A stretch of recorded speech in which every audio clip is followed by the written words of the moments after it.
obviously. So, I didn't really do a whole lot with the slideshow. There's only like 3 slides, but here, character alignment, opinions and such. Hold on. I want to get this straight. You said you had 13 topics. You made a slideshow to keep us on track, but you only have 3 slides. Yeah, look at how many like. All right, I'm sorry. That's my only critique. Go ahead. What did you want me to like make a slide for every single topic question? Well, no, but when you say you're doing it in the under the to keep us in track, and you only have 3 slides, it's just funny. I don't know. Yeah, I figured the slideshow's gonna take a while because, or not the slideshow, but the topic's gonna take a while. The discourse between the slides. Yeah, well, exactly, because I was assuming we'd have a few more people than 3. 4 actually. Do we have 5? Do we have 5? I thought somebody quit. Death left, but Death doesn't count anyway. 2. Oh, we do have 5. Okay. And anyway, Lauren's Were you watching. not counting yourself, Kai? I was not. But Lauren's over here watching. She just can't dial in. So I'm sure she'll yell at something. All right. So, most of the questions are about alignment, because that's the topic I was most interested in hearing everyone's opinions on. Let's start from the top with opinions on alignment, and then we'll start with the top row and kind of just move along. So, or do we want to start at the bottom, because I know Duality's got a lot to say. Start with Here, I can jump in anywhere on alignment. Chaos, do you have any opinions on alignment? Just like one-offs? Opinions on alignment. Have you met me, Guy? I tend to have opinions on things. Well, yeah.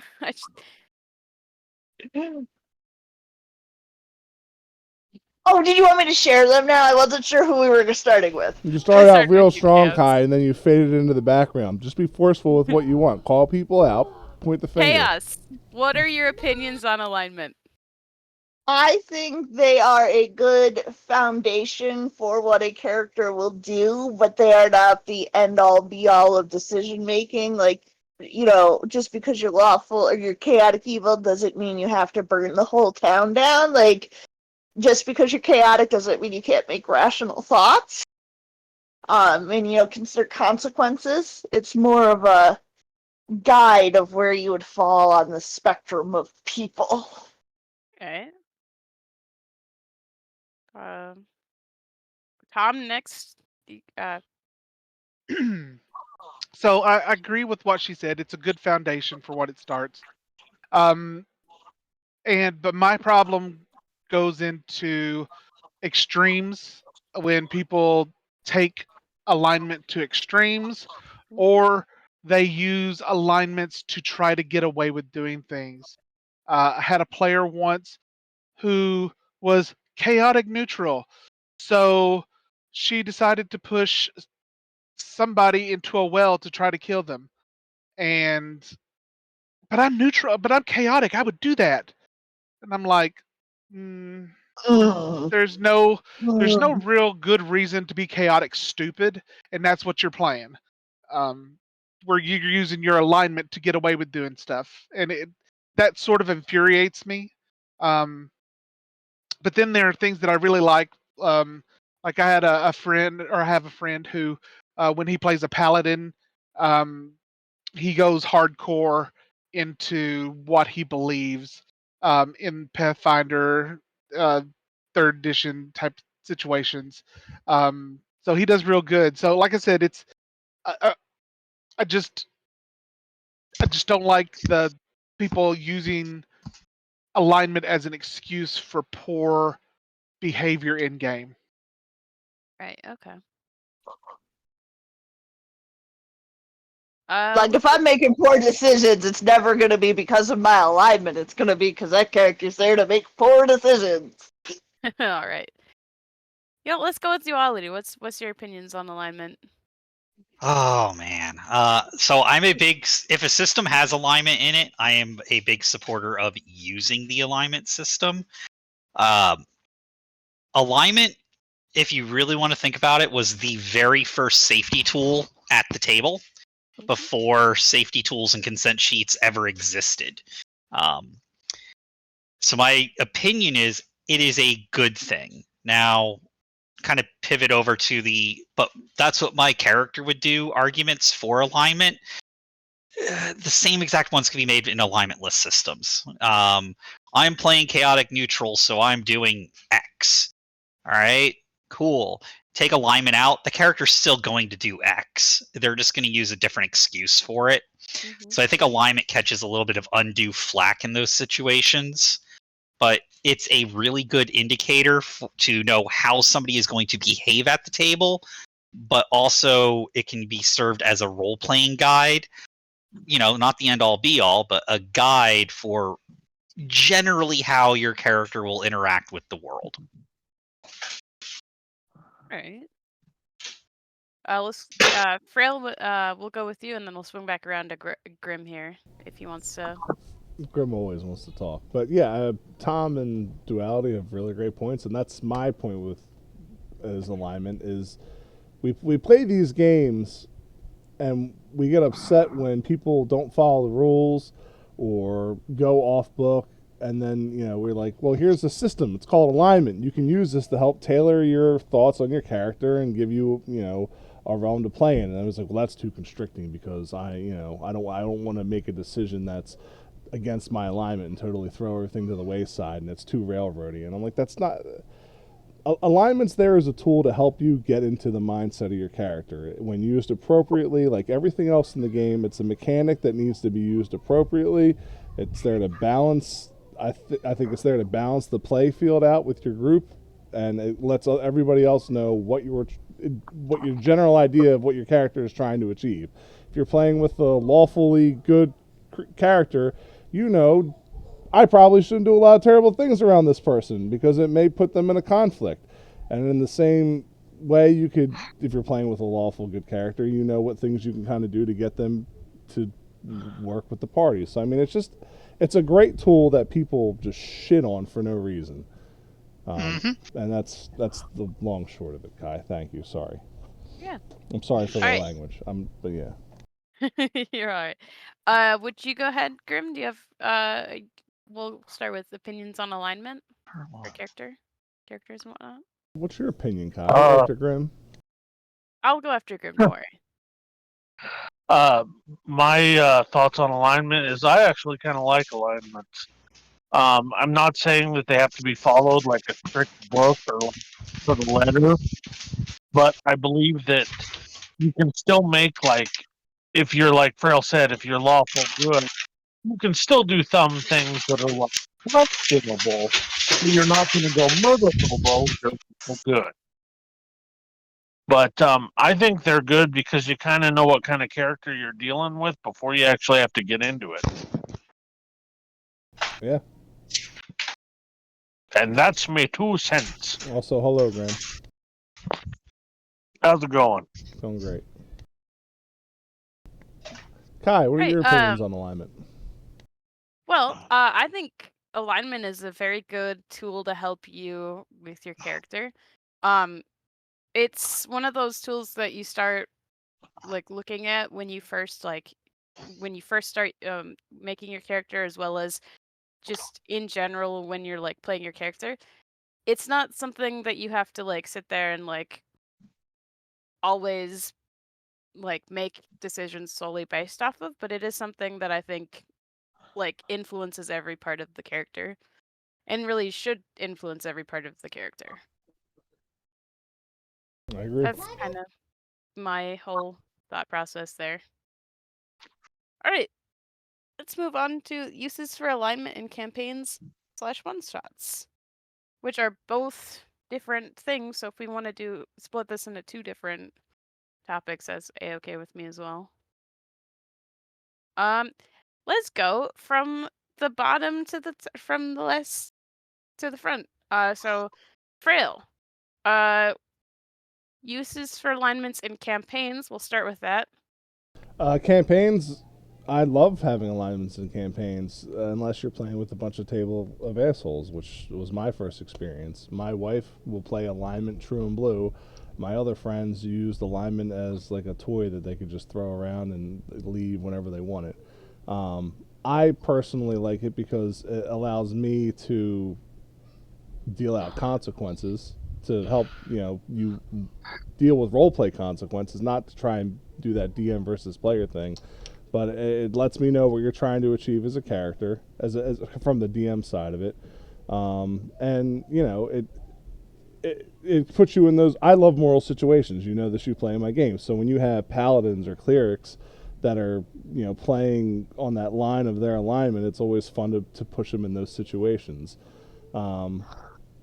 And I love when people play lawful characters.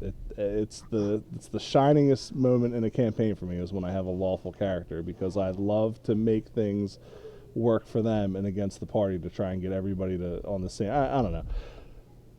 I love alignment, and I think that they're a great campaign tool. If you're running a long campaign, it's harder to probably stay with those, and I think alignment should be allowed to evolve even if you're playing a class-based alignment. But I mean, I don't know, it's just it's a fun thing to have.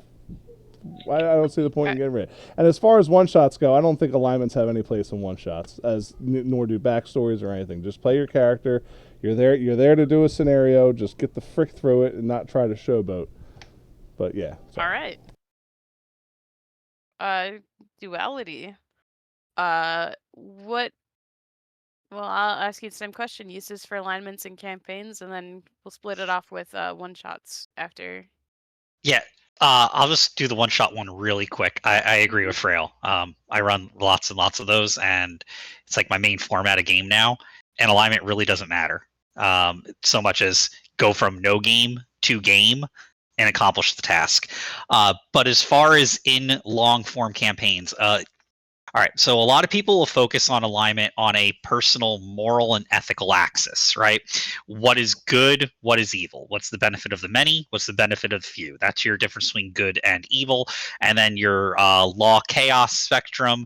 Or do you prefer things to be in an orderly fashion? Do you like things to be chaotic in fashion? And then my least favorite thing is neutrality. I think it's impossible to have a neutral character. Otherwise, you just never make decisions. Like if you're neutral, if you're truly neutral, you're never going to make a decision. Now, on the ethical side of things, yes, I can use that to steer my characters into morally compromising positions if I want to do that. Get some of that. How do you really see yourself as a character moment? You're saying you're lawful good, so you prefer an orderly society, and that you're good, so you prefer the benefit of the many over the benefit of the few. But let's put you in a situation where nobody can see what's going on. It's just you, me, and the NPCs. Let's see if you really believe you are what you say you are to everybody else out there. Now, you can also take that out of the ethical, like the personal, like individual character basis, and shift it more into the cosmology basis. That's where you run into like the original version of Planescape, not the 5th edition release, but what Planescape initially was, which was a conflict of philosophies. Are the characters looking to tip the scales of the universe in favor of balance, in favor of a very orderly society, a chaotic one? They want to benefit just themselves or as many people as possible. And what does that look like when the game keeps progressing? So it's got a lot of uses beyond just I'm playing lawful stupid or chaotic dumbass. There's a lot of things to it. All right. But yeah, there you go. Thank you Well for said, that. sir. I think we lost Grim, so just so everyone's aware. All right, Tom. Uses for alignments and campaigns, and also your opinions on that with one shots. Yeah, a one shot is a one shot. If you're only doing it for a few hours, there's no point. you should just get in there and play. I mean, there's just not a lot of character building. I mean, because if you're going to build character, then you're going to run a campaign. You're not doing it as a one shot. But I believe that it's a fun part of playing a campaign, and I'm very loose when I run campaigns with alignment. I mean, it's a guiding point for you, but you're a, a live living being in these games, so just like you are in real life. And so you're going to run the gamut of emotions and things like that. So you've got to have room to play for that, and especially when it comes to um, deep character development, because you're not going to develop your character with just mediocre things happening to your character. You're good. Those are the things that test you morally, that test you as what you believe in, your fundamentals as a character. So, in your your alignment's going to come into play in those those moments of growth, or falling. Um, so I believe that it can be one of the best parts of running a campaign, when your alignment is drawn into question, or you're put into predicaments that um, test you as a character. All right. Welcome back, Grim. Yeah, Uh, sorry, driving home, lost you guys. You're good, oh, buddy. do you wanna go, or do you want me to skip you for now? You have an idea of what's going on? No, that's fine. I can hear you guys in my car now. All right. Um, So we'll go with uses for alignments and campaigns / one shots. You can kind of split them I apart. think I'm agreeing with everybody else. In one shots, I don't see the point because, let's face it, you're not going to have that many of a decision or anything to make that alignment's going to really be called for. I mean, I can't really think of much that you're going to accomplish in like a 4, maybe even a 6-hour session. Tends to be more combat than role play in a one shot, so I don't think it really belongs that much there. As for campaigns, though, I mean, to see a character grow or devolve, as it were, I believe that's nice to see in the campaign because you see how their alignments can change due to maybe they have to stab a party member in the back, or they have to um, they weren't okay with killing this poor guard that was just doing his job, but the other people did, and maybe it turned him a little darker that day. So I really like it for those. All right. Your turn, Kai. Oh goodness, I was gonna have Chaos go again and then me. Oh, go okay. next. Sorry, I forgot Chaos didn't go yet. She's easy to forget. Okay, yeah, I'm totally forgettable. Um, so in one shots, I agree. I think there's a pretty good consensus here that alignments do not matter in a one shot. You are there for one goal, get it done. Alignments need not apply. In campaigns, I think alignments are best as like seasoning to a character, as in they're not front and in your face all the time, but they are part of that character. Like the neutral good benefactor, they might be more prone to giving things out and doing the best that a good person can do. So they're there, but they're shown in more subtle ways with relation to the backstory and in things of that nature, if that makes any sense. All right. Well, I guess I should probably go. I don't think alignment matters. Obviously, we're all kind of in the same consensus about one shots. I will say though, like it's I don't think it's like a bad thing to use alignment as like a guide in a one shot. It's just like don't overdo it. you know? What constitutes as overdoing it? Well, gosh, Like the paladin who refuses to do anything outside of his order?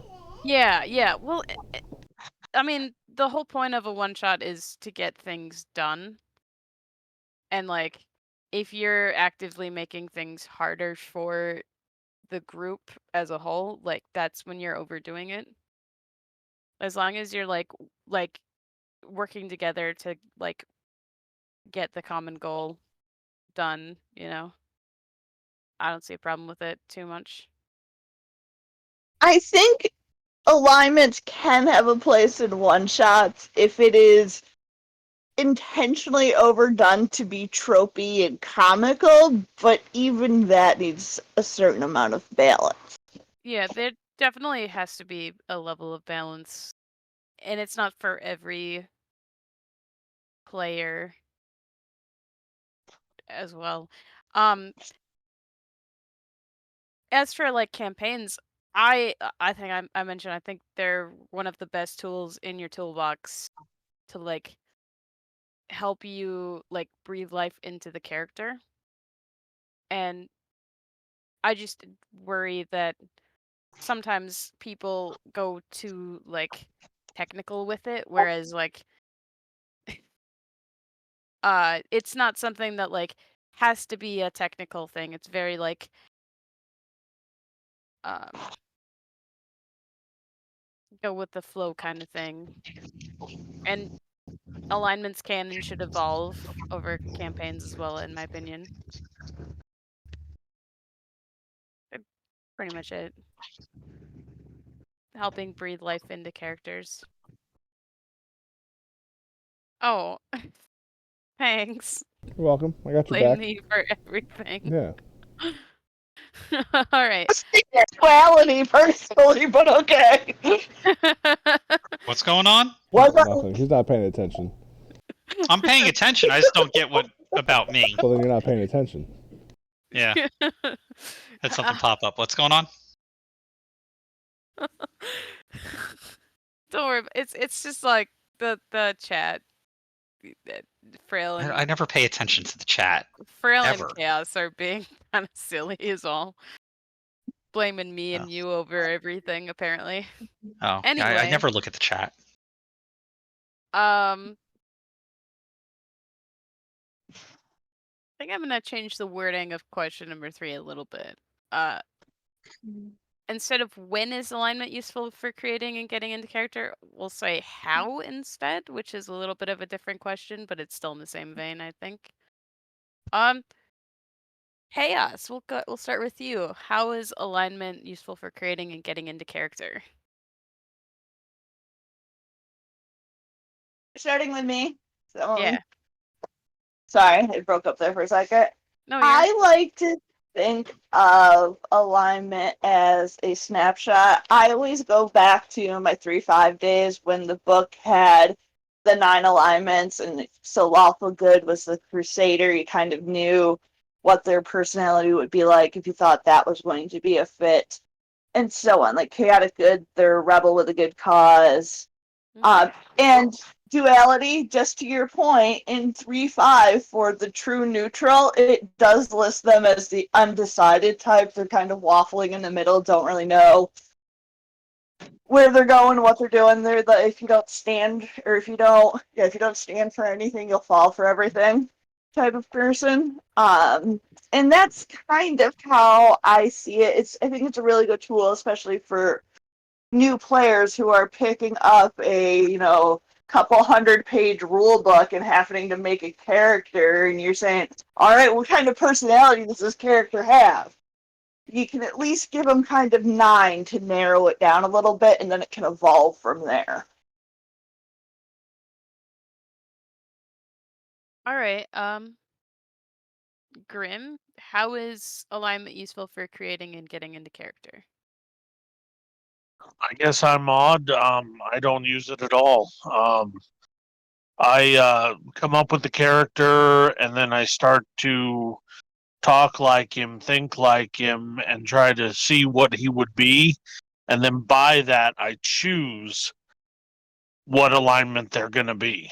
I have to decide what kind of a person, like, because if they have the tragic backstory, if they have a good backstory, maybe they were like a mama's boy, or maybe they, always grew up trying to be the hero. And so it kind of made, for me, I feel out their alignment by who they were and are going to be.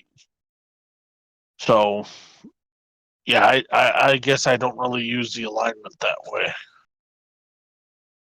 I think that's a valid way to come at it, though, for sure. I mean, obviously it works for you. Yeah, I like making my character first and then seeing where they want to go. All right. Tom, what's your thoughts on how alignment is useful for getting into and creating your characters? For me, I guess I'm sort of there with Grim almost. I come up with my character concept first, and then I'll see where alignment fits into what alignment would fit into that character's mindset, just based off of um, the things that they've gone through in their backstory and where I want to see them heading as a character. So uh, for me, it's second. Character concept is always going to come first for me. All right. Uh, Duality, how is alignment useful for creating and getting into character? So creating character, I don't start with it. It's definitely one of like the third or fourth things I pick for the character, unless I'm going with something like a paladin or a cleric. And that helps me narrow down which deities I'm going to attach that character to. How do I want to interact with the world on a cosmological basis as well as a personal and ethical one? So if I'm doing a paladin cleric, some kind of divine caster that has to interact with divinity, I'll start there. But for the most part, it's kind of like one of the last things I pick. As far as getting into character, it's a tool, right? It's not the end all be all, but it's the, okay, get ready to be a little bit chaotic here, or a little bit selfish, or a little bit kind of trying to herd the cats and keep everybody focused on one task at hand. And my alignment's going to inform that. It's going to inform me on how selfish I'm going to be or how altruistic I'm going to be. I actually really like that take because you don't think about it, but there are some characters that you have, like cleric and paladin, where immediately the alignment jumps to the forefront because of what they are. Mm-hmm. I like that. And I enforce it strictly for those characters. Like, you do not get to decide, I'm going to make a paladin, or I'm going to make a warlock, or I'm going to make a cleric of this deity. I'm going to take the alignment so I get all these cool powers, and I'm going to immediately start role-playing my character in a different fashion. Just so I have access to those powers and there's nothing you can do. Well, okay, well, you're not acting within the dogma prescribed. In this situation, alignment's a great tool because now I can say, hey, you need to rein it in. This isn't how your character would behave, or you're going to start losing special powers in a hurry. So. All right. Come to Jesus talk. Yep. All right, Frail. We'll swing back around to Nate after we get your opinion on how alignment is useful for creating and getting into character. Pretty much the same as dualities. I feel like me and him are going to be kindred spirits in the way alignment should be used, because that's exactly how I build my characters with alignment. Very true to it. And if my character, sorry Kai, becomes a problem for you because I stick too hard to my alignment, then so be it. And in a game, and Nate can attest, I will, if my character's alignment becomes too much of a problem for the group, I have no problem getting rid of that character and making a new one. I did it in Nate's game. My wizard was very strong-willed, and he was, I think he was chaotic good, and everything he did was for like whatever the best decision could be to save lives. It didn't matter If his life was forfeit or whatever, it didn't matter if one person died or 100 people died, because we had a druid in our group who just kept basically killing people, and it got to the point where my wizard started slinging spells at him to stop him, and it became a problem for the group. In character, it became a problem, not above the table, and my character walked. And then I made a paladin who had the same idealism, but now could kill the druid. So, I don't know. I will always pick. If I'm picking a class, I'm picking the alignment to go with it as soon as I start building, and then I form my person around that alignment, and what rules that alignment entails. Just to say you're chaotic is never good enough. I need to know for myself what things make me chaotic, so I have that to back up why I'm making certain choices. And then for players, if you're lawful, I want to know what laws you follow. Don't just say you're lawful, because that could mean a million things. Especially for chaotic or evil. What makes you evil? You just can't say I'm evil like everybody says. It's lawful stupid, as Duality says. I need reasons why your alignment is what it is, and what examples you have to support why you're that alignment. So that way I know when to call you out, or I know what obstacles to throw in front of you to make it moral. But yeah. All right. Thank you, Nate. All right. Welcome, Nate. We'll just start with number 3 for you. When is alignment useful, or how is alignment useful for creating and getting into character? It's useful for sure. I know I had an alignment when I was starting into the Awakening of the Gods campaign with Bill, and I remember looking at steady paces where that alignment was about to heavily shift. And I do think it's important because it keeps you to your ideals of what you're looking for. But I'm not afraid for those things to have justification for someone's alignment to shift, because I guess my best example would be if you have somebody that has a strong belief and then all of a sudden that deity or faith belief is gone, you're going to watch that one spiral in their alignment. So it's cool. I think it's a good stepping ground if it doesn't get too chaotic in the sense of when you're creating that character. But for a character's longevity, if you go like 4 or 5 years using this character and there's not a slight shift of how their alignment is setting up, there's a potential for work in it. Right. Are you looking at alignment on that basis just as like a very strict, regimented behavior, or as a general outlook? I could see saying I'm going to be. Well, we'll use D&D alignments because that's what everybody's running here. But neutral good. Generally, I don't want to get involved too much, but if I gotta get involved, I'm going to do what's best for the most people. Right. Do you am I understanding saying, like, if there's not a shift from that in years worth of time, that there might be some character development issues? Because that's just like a broad set of behaviors rather than a very narrow ethos. And that can be true for all the alignments, I believe. Yeah, I believe the way I like to make alignment work is when you're building the character, you're practically building the soul of the character. So if the soul of the character is based on the alignment, that alignment won't shift because they have to see the greater good in it. No matter if the world is dark or decrepit and things are falling apart. But if it is an outlook, is what you're building your alignment off of, how many roadblocks is that character going to hit before they become chaotic from their lawful good? Like, there's something that has to cause something to happen to the personality, the psyche, throw humanity and mortality into the character. And if they're like, oh, I'm good, but then they live in a world that is just constantly jeopardizing good people, when's push become shove? Okay. So you look at it kind of like the humanity tree from Vampire the Masquerade. Yeah. There's that possibility of slow degradation from high ideals to you just gave up and gave in to the beast. Yeah. Like, there's Okay. a possibility for that, but yeah, if you talk with your DM and you're always like figuring out what's going on with your alignment, you talk about what you soulfully want. I think soulfully is the player's perspective of their character. But if they're being true to their character and they go, this is their outlook, then they have to understand and respect how they would see their character react. Because it will go a little beyond their alignment. Sure that.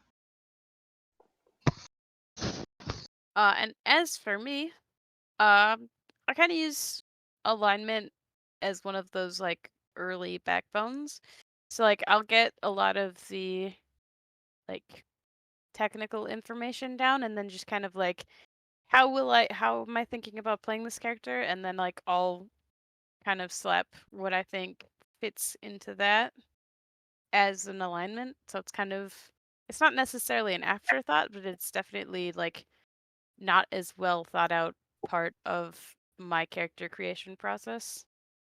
Just because it's like it's for me it's more of a guideline than it is an actual like law. Mm-hmm.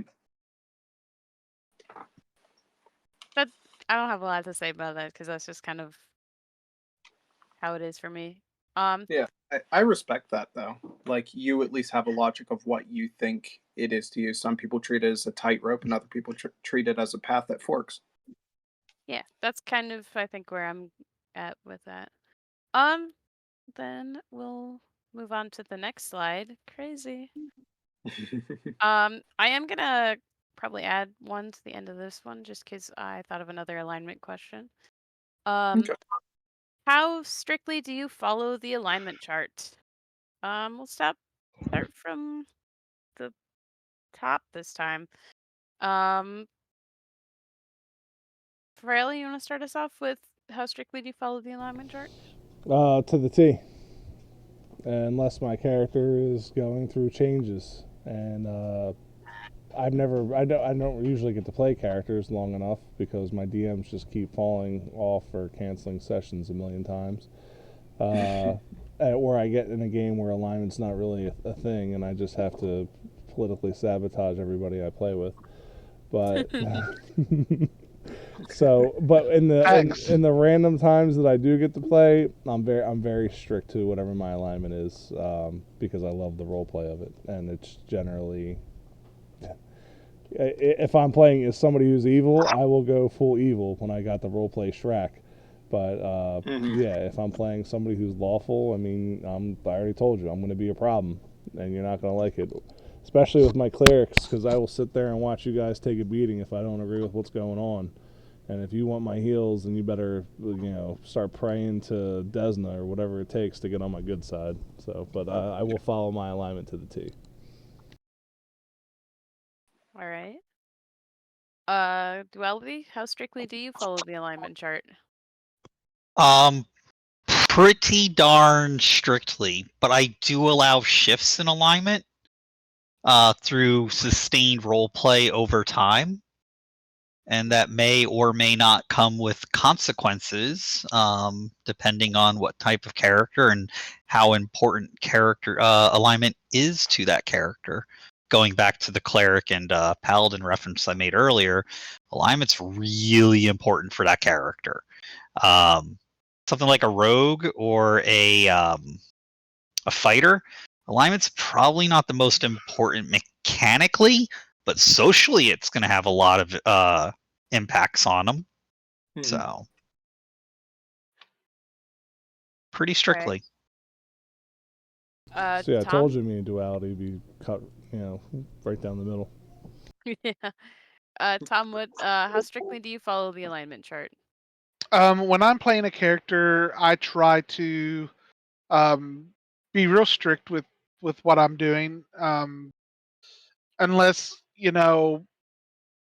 obviously put into a position where um, the greater good is, or something that goes against my alignment, and seeing where that goes. Not a real big murder hobo type character. Um, I'm would never have been with any of my my characters. But if you're a murder hobo, you should usually always be evil of some kind.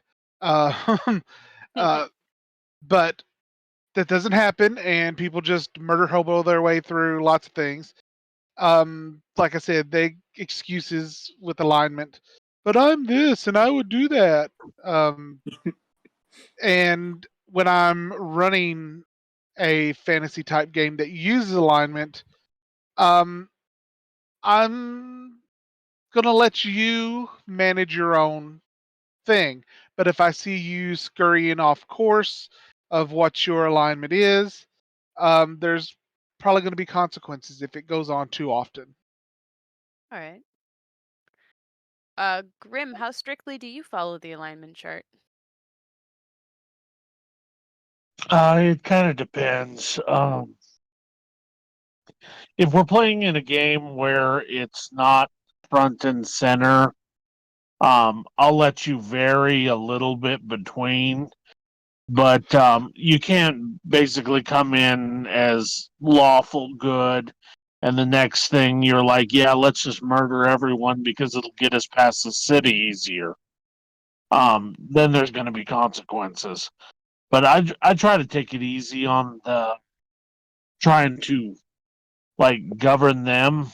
I will ask questions a lot, so you'll start to know when I'm like, hey, you're kind of getting a little off track. Yeah. And then yeah, there'll be consequences. But I try not to be too much of a stickler, as long as they're basically trying to do their best in a bad situation. All right. Chaos, how strictly do you follow the alignment chart? I only really get to be a stickler about alignment if it's something for like a paladin and a cleric, and even then I'm not so much looking at necessarily laws of the land.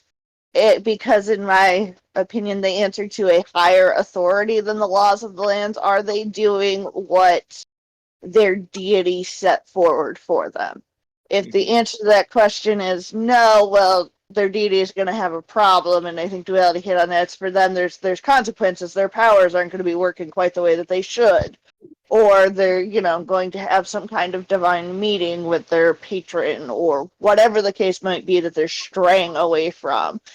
For other characters, it can be much more in the background, but I think the standard alignment system that we're used to, each alignment has a pretty big range that it can fill. So for other classes like your fighter, your rogue, it's pretty hard to stray away from that unless you're like the paladins and things like that. It's a little bit more cut and dry for them.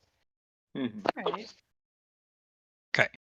I did want to circle back. You just gave me the segue I was waiting for somebody to hit me with. And you just mentioned the laws of the land versus the higher authority part. That's one of the things I love about alignment, because you could have two lawful good characters who could be at complete odds with each other, because the laws of the lands that they are from are completely opposite to each other. Yet they're both orderly societies, lawful, and the laws of their lands are there for the benefit of the many in that land rather than the few. Good. I was actually thinking about this at work the other day.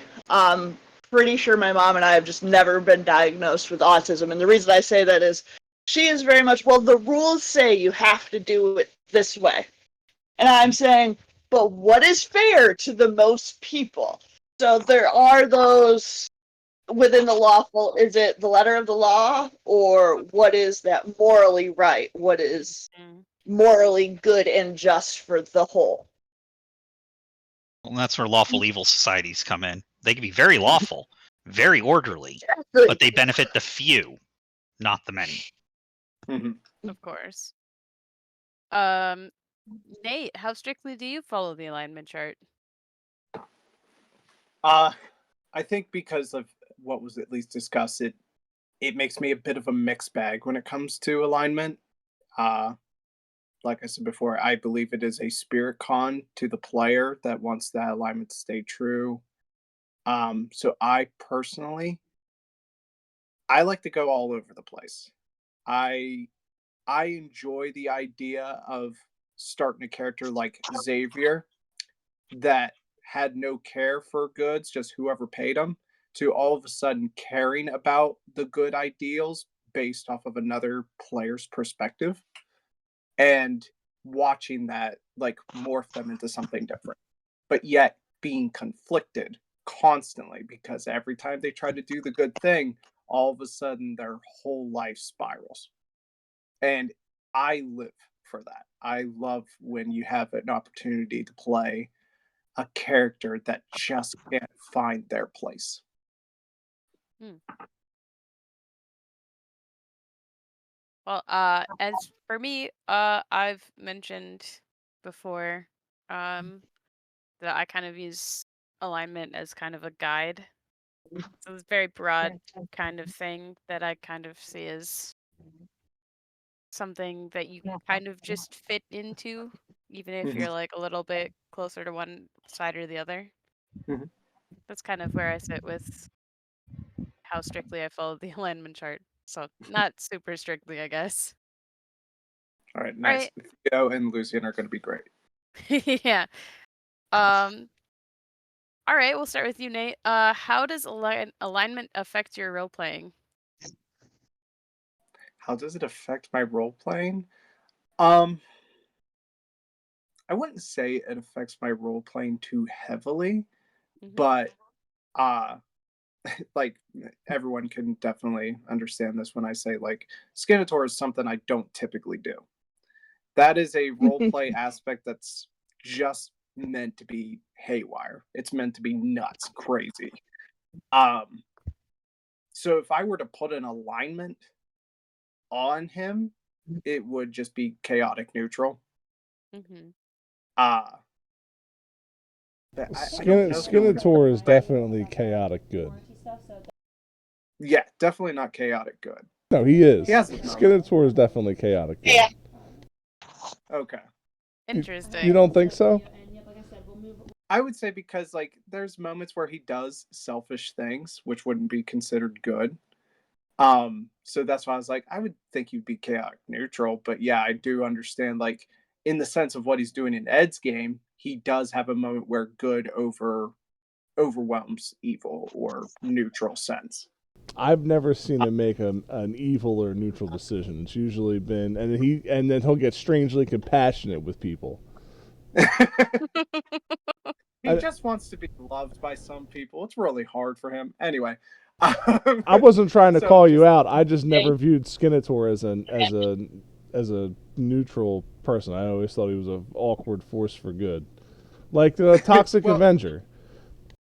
yeah, like I could definitely say it, and I respect that completely. Um, I was just saying, like from a perspective of my own, like I guess it would come to more characteristic, even for myself. Like I wouldn't consider myself the greatest person or the kindest person in the world, but then there's other people that would attest against that. They would go, "No, you are." So it's just like I think it is a perspective of how I look at it that I wouldn't consider it affects the role play because my role play is just to have fun with that character or to be serious with that character. So if I'm going in with that mindset, I don't think the alignment's going to affect that too much. I don't think there's a moment I'm playing an evil character and I go, this is difficult to do. I don't think I ever have that issue with it when it comes to role play. All right. It's kind of interesting, though. I mean, do we actually factor in perspective? I mean, where these people come from?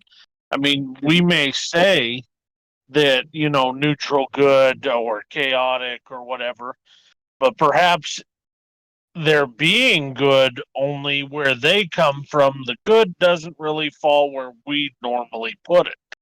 Exactly. Exactly. Fair That's point. why I always default to what's the good for the many of the society versus the good of the few for the society. And that's your good evil axis. Evil is selfish and wants the benefit of the fewest people possible, whereas good wants the most benefit for as many beings as possible. So That's how I factor in where they come from and their societies. They could both be lawful good societies, have laws that contradict each other, but they still are looking to benefit the most members of their society. So they could both be considered lawful good, even if they both go to war with each other over disagreements of the laws. So would that be like if a cult is sacrificing people because they think it's right and good because they're sacrificing them and they're getting to go to heaven for a free ride, but really they're just doing it for no gain whatsoever? But I'm trying to phrase this.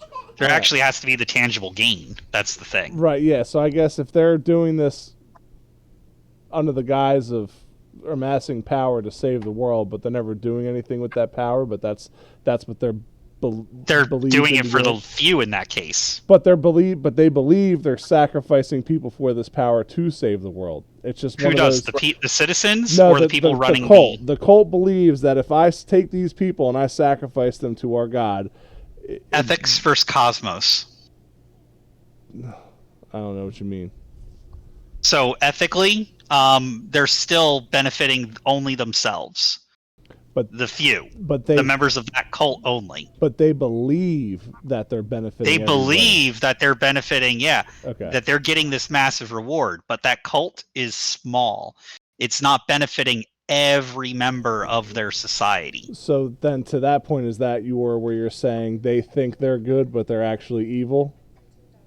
So they can say what they want, but again, it's that cosmic balance tilt. Is it truly benefiting the majority of the people that live there, or is it only benefiting a small segment of a society or a population? Right. So you would say that cult's evil then? Absolutely. Okay, they can say they're good. Yeah, right. But I would definitely list them as evil. But that's what I was jumping off with Grim's question, because of the background of the people and how their needs service you know what I'm saying. Yeah. Now you could also run into the situation of the Empire is evil, but not all of its citizens are. Right. But that does raise a really good point about that, though, because if it is benefiting that few based on that cult that's following this god, but if that cult is doing what they're doing, because if they don't, that god will put that whole world at jeopardy, are they good? Not every good action good question. is popular. Right. So it's that really would fun be... to They would be alignment good here in that situation. Yeah. And that's where we run. That's one of the issues I have with the D&D alignment system, is it's very jankily worded. Mm-hmm.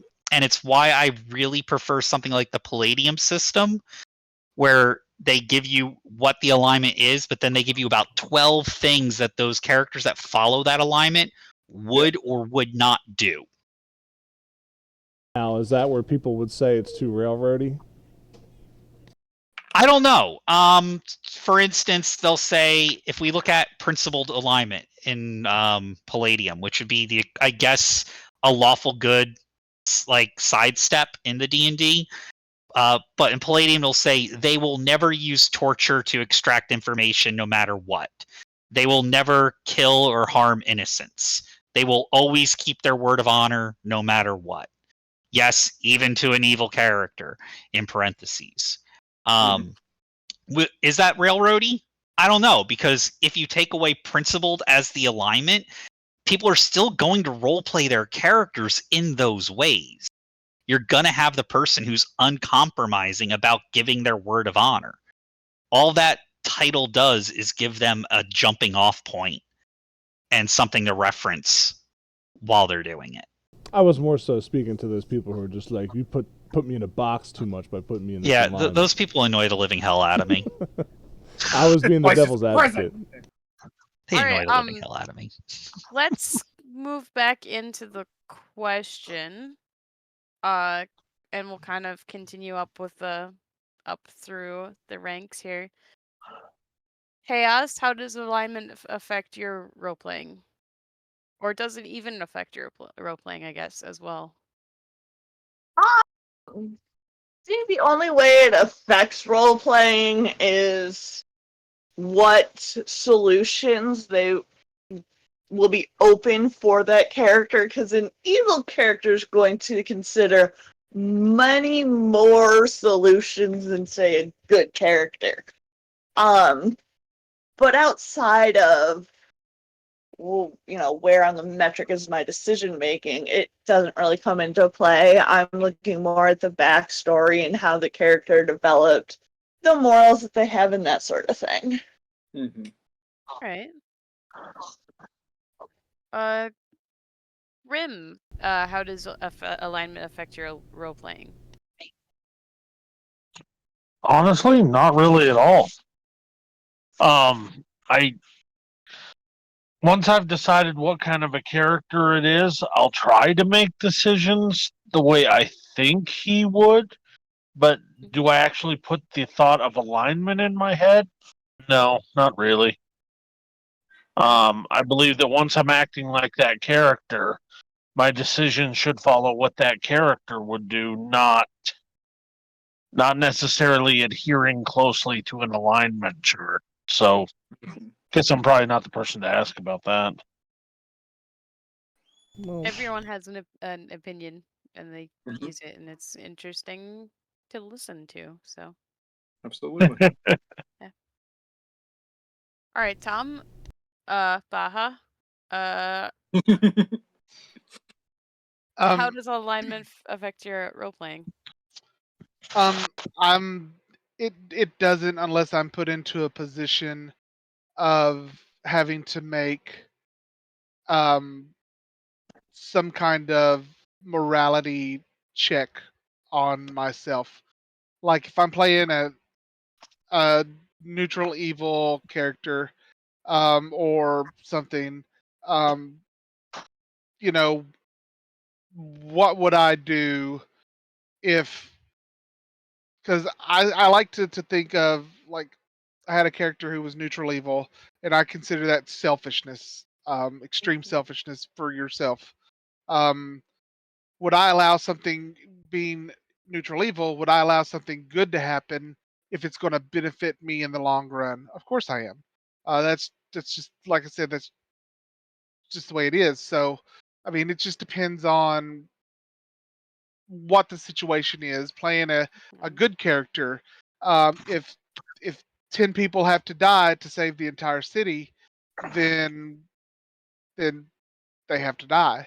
That might be an evil action, and I might be the one who have to kill them to save the entire city, but that's what I'll do. So, only in those major, you know, character breaking situations, test yourself. Right. Hmm. Duality. Does alignment affect your role playing at all? hmm Yeah. For a lot of the reasons I said earlier, especially when it comes to like clerics, paladins, that kind of thing. Mhm. All You right. know, they signed on to behave a certain way to get their powers. They're going to behave that way to keep them. All right.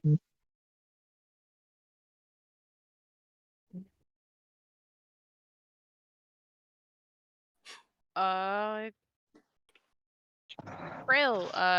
Does There. alignment? How does it affect your role playing? what duality said. Copy paste. All right. Copy paste Yeah, I because mean it's No, like it's what what like a that's fair. alignment's there as a measure of your character's responses to everything and the powers that they were given.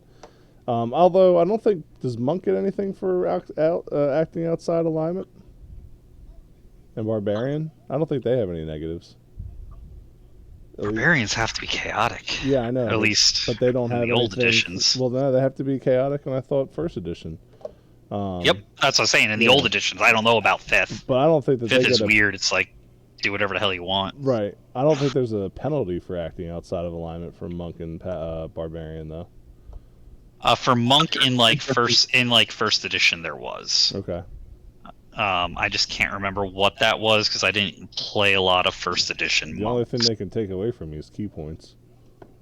yeah. They didn't have key points back in first edition. I'm thinking. I thought you were talking about Pathfinder. That's my fault. Yeah, no, oh no. I don't know enough about Pathfinder to really talk Oh yeah. intelligently Well, there. no, Pathfinder monks have to be lawful. They could be lawful anything, and barbarians had to be chaotic. Tom could probably correct me if I'm wrong. He's not going to though. or chaos actually either. No, yes. Chaos is too Sure, busy doing other what stuff. happens when a monk breaks from their alignment? I've never had it come up. I tend to think of monks as their lawful nature is more to the ideals of their charter, whatever their monastery is, or however that's working lore wise, less about the laws of the land because they tend to be more isolated. Um, You don't answer my from what I'm question. reading here, let's see. I'll say I'll Oh, so look it I up. just looked at the rules. A monk who becomes non-lawful cannot gain new levels as a monk, but they retain all of their monk abilities. Okay. And what So about for I do barbarian? nothing. All right. Well, that answers my question. My answer was pretty much the same as duality, Sky. Right. Um,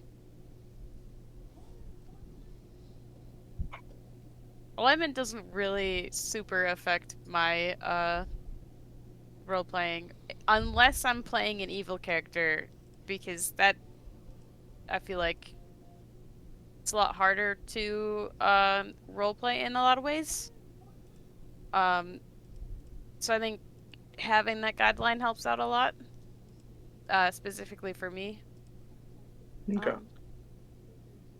But I mean, otherwise, it doesn't tend to affect my role playing a whole lot. And then I'm actually going to add a question to alignment because I thought of it and I didn't think about it before.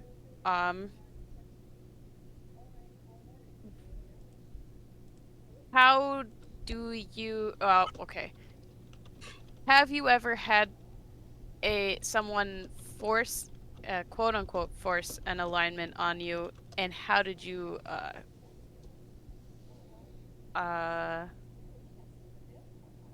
an alignment or a change in alignment got oh goodness, I'm not questioning this correctly. Sorry, no. Got what you're saying. Is anybody pushing alignment on you? I mean, plain and simple, right? Or well, I guess so. I once had a character who had an alignment shift because of some kind of like cursed equipment or something. Mm-hmm. And I wanted to know how like that would affect guys, I guess, like play wise or like Gotcha. yeah. I just don't know how to word that question. Well, that's a magical change. It's caused by something else. It's caused by a magical effect of some kind that you couldn't overcome. So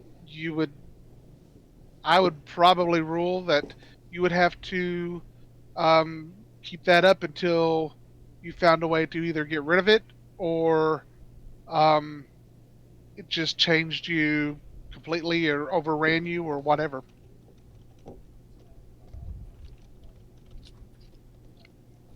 Yeah, that's fair. Maybe we'll just move on because there's not a whole lot really I added. mean, Well, well, go ahead. I've forced alignment changes on players as a game master over the years, Yeah, same. and I've hit them with massive penalties for alignment shifts. Mm-hmm. So I started my gaming with second edition D&D. And alignment, in fact, you're in one of you started playing one of those games with me. You see alignment's pretty important in that one. Like Oh, yeah. you have alignment restrictions on classes. If you act outside your alignment, you're losing your class abilities. There's also a massive experience point penalty for doing it as well. You need to earn a whole bunch of other experience and just to make up the deficit. Something like a paladin may be able to get their stuff back if they do the work to do it. But if a character is acting outside their alignment, depending on the severity, normally they'll be like, all right, hey, look, that's not within your dogma. You worship, Tyr. This is their code of ethics. You're acting outside of that. This is considered as your warning. You have a dream, and they warn you in your dream. You acted out again. You decided that you were going to burn down the village to get at the bad guy. That's an evil, chaotic act. You may not be chaotic evil yourself, but we're going to shift your alignment down from lawful good to chaotic good. Lose all your paladin abilities. You are now a fighter, and you have a 50,000 experience point penalty. Like, you didn't do what you were supposed to do.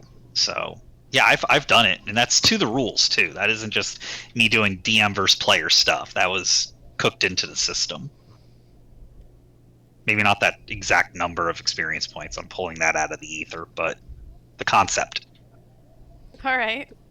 In the first campaign that I ran, my buddy who should have been a murderer hobo from the get go decided to play a paladin, and everybody else in the party except for Lauren was very evil. I mean, they went into a town and they shracked everybody that they could. And my buddy, the whole time, as the paladin, was like, "We shouldn't be doing this. Please stop. Please stop murdering everybody." And then they would try. He'd finally like manacle somebody that like goblins or something attacking the town, and try to gain information out of them. And one of the players would just come over and slash them and slit their throat. And after 3 days in-game time of them just massacring everybody in this entire town, I was like, after everything you've seen, I don't think you're lawful good anymore, because you didn't really stop them at all. You more so just started enabling them to do what they were doing. So he said, all right, well, and if I'm going to go out of alignment, and being a paladin has been my character's dream for his entire life, I'm just going to have him slit his throat to justify for his, or atone for his sins. And then he rolled a new character. So he handled it pretty well. Anybody else that I ever tried to shift the alignment for, they didn't care, because they really weren't role-playing it anyway, and then I had to just stop caring about it, because you got to play to what your players are going to do. Yeah.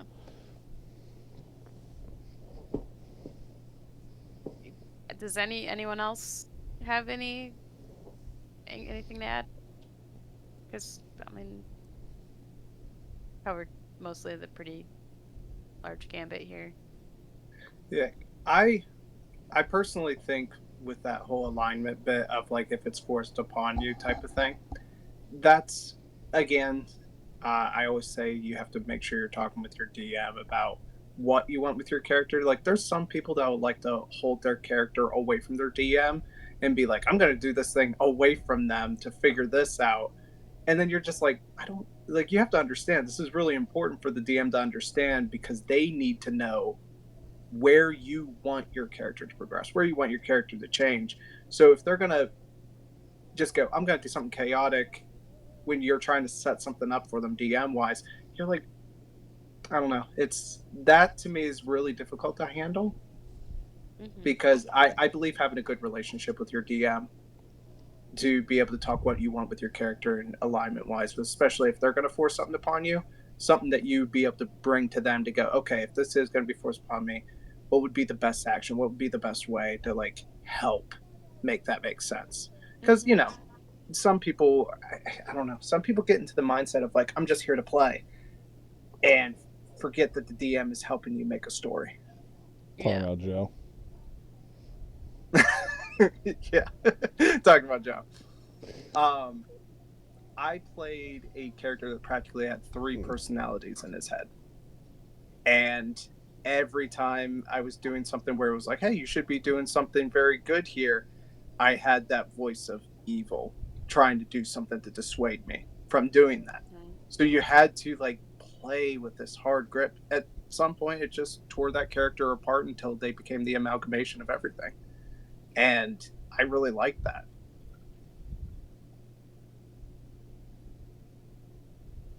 All right. All right. No, that's fair. I left you on a good note. Good words, Nate. Yeah, no. Then Way to bring it down, Nate. let's move along. This is a new broader topic. Okay. Video games into TTRPGs. This was kind of brought up by Nate last time, and so I figured it'd be a good idea to kind of talk a little bit more about it. I'll start.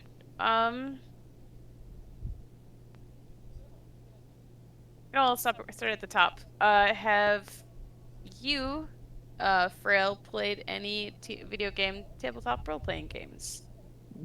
Can I get an example of what one would be? Like, Witcher comes to mind. what is it? I say Uh, best Witcher is a example, video game Oh, and Witcher. a Yeah, everything. TTRPG as well. Yeah, I mean, Fallout. yeah, yeah, I the played Fallout that. one. Is there a Fallout system specifically? Well, It's you gotta, Modifius 2D20, but it's licensed. isn't any Okay. game pretty much that's not like a real time strategy? Aren't they all basically TTRPGs because they all have calculated roll systems? It's chance to hit, spell successes and all that. So aren't they all essentially like a streamlined version of that? Yeah, so when I brought up this topic in general, I was talking more of the sense of how it made how video games started getting to a point where they started looking at TTRPG games and went, "Oh, that's really cool. We should make our version." I would think And Skyrim would be the first one, or no, Diablo yeah, maybe. The Elder Scrolls, because I think yeah, there is an Go back Elder even Scrolls. further.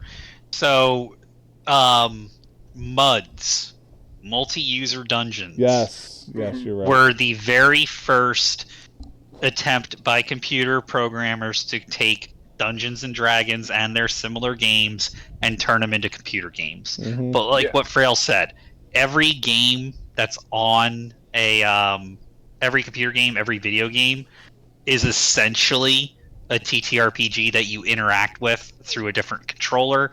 Instead of rolling the dice yourself, you're using a button to input Mhm. which mechanic you're going to interact with, and the system runs its randomizer behind the scenes. Some of them, like Baldur's Gate, Solasta, Crown of the Magister, the Pathfinder game, they're a little more upfront by putting the dice on the screen for you, but they are all just they're all Yeah. born of the same cloth. Right. They're all chance mechanics anyway. Yeah. But what I was meaning was how it pulled communities together, where some people didn't like D&D, but yet were playing Skyrim. Oh, yeah. And then all of a sudden, those games caused this chain arc of everybody going like, "Oh, Baldur's Gate got them into D&D," or what is it, Divination, the Divination of Sin? I can't remember the name. Yeah, Divinity Original Sin. Divinity, yeah. Yeah, that was another game that got people into that TTRPGs, and I really liked like Destiny. A fan made a game for a TTRPG, and they made Destiny into a board game, and I said that's funner to me than the actual game. Because I was like, to me, that's cool to have a story that's actually going to circulate around you instead of being a mute character that means nothing to the world. Well, that's any game. I mean, that's was one of my arguments for alignments because you play these games where you're playing a character who's really limited by the design of the game. I mean, you're playing Fallout, you have alignment, or Fable, whatever game, your character can respond to scripted responses and go throughout with what they do, but you're still confined in a box. And then you're like, I want to play a game where I can influence everything the way I want. Okay, here's a system, D&D. Here's an alignment. Well, I don't want that. I don't want to play that much of a character. I just want to have free will to do whatever I want. But I mean, that's why. Yet that same player will spend a half an hour burping in some villager's face to turn their character's skin gray and grow horns. Like, Tell me how to live my life. just saying. Helen Chaos whether or not she can burp into a billion villagers' faces. I don't care if somebody does or doesn't do it. I'm just saying that's kind of like the comparison. Like, don't put me in the alignment box. Hold on a second. I got to spend an hour farting here because I want horns and red eyes. I got to get that evil spectrum going. Playing video games is vastly different than how I approach a TTRPG. I swear to God, if any of you start burping in front of any of my NPCs' faces, you are going to get shracked. I'm not. And I mean, I will invoke Shrek, and you'll have to face him. Yep, We'll get there you Tony'd.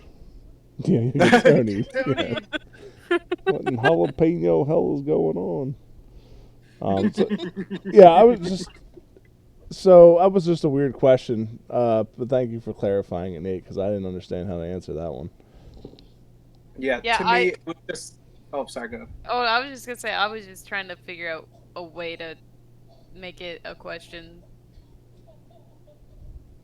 Go ahead. You were Yeah, I more. personally, I just liked it because there was times I played games that I went, man, like knowing how Pharrell tells stories and stuff like that, I'm like, I would love to see how he would tell a story of Destiny. I would love to see how he tells the story of these things, and because I love his dynamic on things, and I know how he goes through those story elements. And I Rushed. look at that, and I know like a lot of the past history that goes on in the realm of Destiny, and I go, I know what I would make. I know the stories I would do, and it's just really nice to have like even this kind of community here. Is that you're able to have chances at so many worlds that you never thought you'd be a part of, and you are. So it's endearing to me. Thanks for I the was reading plug. that question a little wrong. I was reading that as if you played a video game that was later turned into a tabletop role playing game. That's how I was kind of, yeah. Yeah. Yeah, And I that's my. have. I mean, And it was a little bit of both, honestly. I've had At it as kind feelings with of some of them. what video games do you think have good lore to explore in a tabletop setting? Yeah. Because the exploration of that lore can be a little bit different depending on, I think Frail brought up, video games, you have your scripted options you can choose, this dialogue option, whereas on a tabletop format, the role play is going to take you very different places within that lore. Absolutely. Yeah. I don't think Things any. like Dark Souls, because there's Modifius is great for licensing video games and turning them into tabletop games. So if you want to interact with some of the lore of Dark Souls and kind of make your own stories without, punishing yourself and banging your head against the wall for hours on end to try and find that one piece of equipment so you could read the paragraph of lore associated to it, the tabletop game's great for that. Yeah. So Lauren. I think it depends I'm on the sorry. world. Go ahead. Well, Lauren's first game was set in the Mario universe. I mean, really, any game, if you like it enough, you could expand the lore on. I mean, she ran a 4-hour one shot where we were basically fighting off Koopa Troopers. It was fun.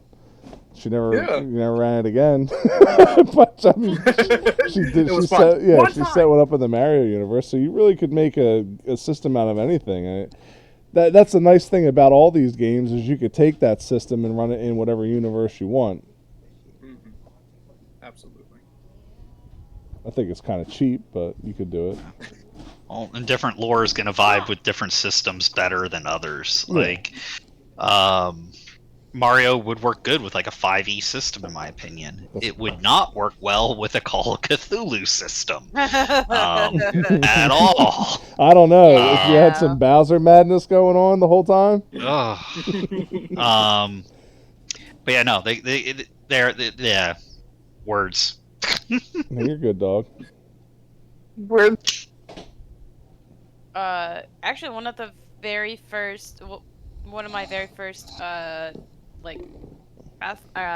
D&D groups, which was back in college, we ended up running a Disgaea kind of esque campaign, and I'd never heard of Disgaea before that, but that was fun. What is it? It's some kind It's of a Japanese role playing game. Oh, okay. Yeah. There's like 5 or 6 of them out now. I think it looks like there's 7 at least. Was there one you were telling me about, Duality, where it was like a Samurai Asia one? Yeah. So there's one. I actually just did we just did a one shot for it a couple days ago. It was Fabula Ultima. It's the TTJRP tabletop role playing game for JRPGs. So it's set up and it plays like a pretty classic SNES version of a JRPG. Mechanics mirror them quite well, actually. So yeah, I was.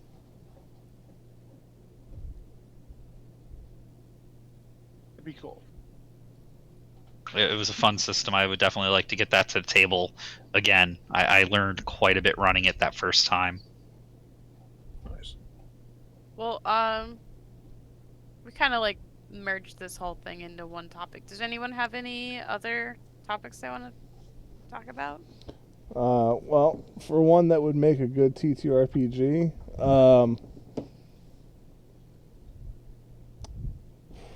man, I think they probably already have it. I think Final Fantasy VII would make a great one. Yeah. Agreed. That would be my pick, and I would play the shit. You out could of run that. I would say you could run that in Fabula Ultima very easily, because that, yeah, and it would feel good. okay. Yeah.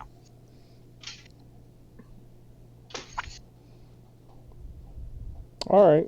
Sorry. Nothing about this, right? I'm just saying, like, I hey, like you want to that play it? idea. Like, there's a system. I was just Try it trying out. to think of the name of those soldiers though, because I was like, man, it would be cool to play like from that perspective. That where Zack and Cloud came from for a little bit, and then kind of see that all change The Mako depending on where they put that story arc. Yeah. Nobody else has a game they would like to see made into a system. How about Ghostbusters? Ooh, I would think be that there so- actually already is a There is Ghostbusters. one. There is. I think There is a there Ghostbusters tabletop game. What? Yes. Might have to. I might have to. I might have to do that. I actually- would be so willing to play that. You have Yeah, to- it's actually a very simple system to pick up and learn. It's not complicated at all, and it's geared around fun narrative over like grueling tactical combat. So it's like a beer and pretzels style game. Nice. Oh man, That might we be gotta a- play that yeah, now. that Holy might be a criminy! That would be a fun one to take Halloween will turns. be around soon. Yeah, that'd be a fun one to take turns DMing on. Yep. Oh, That's my That sounds dream, is that we so have much one fun. night in a week where we just switch off DMing and everybody plays a character in that world. Yeah. Be awesome. gosh, that sounds like that'd be so fun. Or we should just let Death DM and we just all try to railroad or rock his campaigns to the ground. So we'd all Oh, play I'd have so Shrek. much fun doing that. We'd Of all play what? Shrek type characters. Oh, I thought you said Shrek. I was like, huh? Shrek. Get out of the house! I haven't That's seen the just- Shrek that's different than what I'm tabletop role talking playing about. game. I'm talking However, Out of I have us. seen the Monty Python role playing game. that would be Right. fun Oh. too. I was a part of this one. I did some LARPing in college because I had a friend who kind of knew a LARP group, and one of the like big things that they did in that LARP group was they had like a session where it was like Monty Python-esque, and I missed out on it, and I was like, oh man, I'm gonna have to play with them like when they do their next one, and I just never ended up playing with them again. That's sad. But like, yeah, well, What'd you do, kind of Kai? happens. What did I do? Yep. Stop being friends with the guy who Yeah. was Who a part ran of that it? LARP group. Yeah. Well, he's the one who invited me, so like I'm just not friends with him anymore. Is all. Uh-uh. Our game. Yep. If I would have to think of one, though, I think Metal Gear Solid would be a really good one. Oh, well, that's. I think it already is one, isn't it? I would play. I that don't too. know. Everybody's just calling us out. All right, fine. I don't know, but I would say Shadowrun would be a good place to start with that style of game. I think Fist would work too. No, I don't know that one. you don't know Fist? Nope. Oh, that's what I've been running actually. It's a lot like it's kind of like Metal Gear Solid esque kind of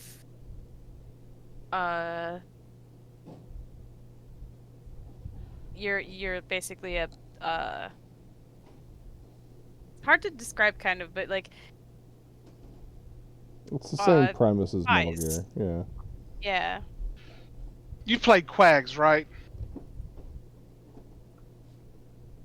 Quick Ass Game Systems. It's what it reminds me of, sort of. It's a little more in depth than Quick Ass Game System, but there's an old system from like the early 2000s, late 90s. It's like a 10-page booklet. It's called Quick Ass Game Systems. They call it QAGs, and you can make your character in 5 minutes, and anyone can run anything that they want using that system. Okay. It's interesting. That does remind me of Fist when you say it like that. I bet you could make yeah, I can make a character in like 5 minutes. Mm-hmm. Yeah. Fun system. Hmm. I For have me, go ahead. I have the PDF up in the Discord server here if you guys ever wanted to check it out. So I'm just laughing at Cass's comment. Shredder. The multiple personality builder we didn't know we needed. Well, really, Kang would work. Or no, wait, it's not Kang. It's Krang, right? What the hell's his name? No, it's Krang. It is Yeah. Krang? Yeah, okay. Sorry, it's been a while. From TMNT. Yeah. Yep. Krang would be... Yeah. You could definitely do multiple personalities with Krang.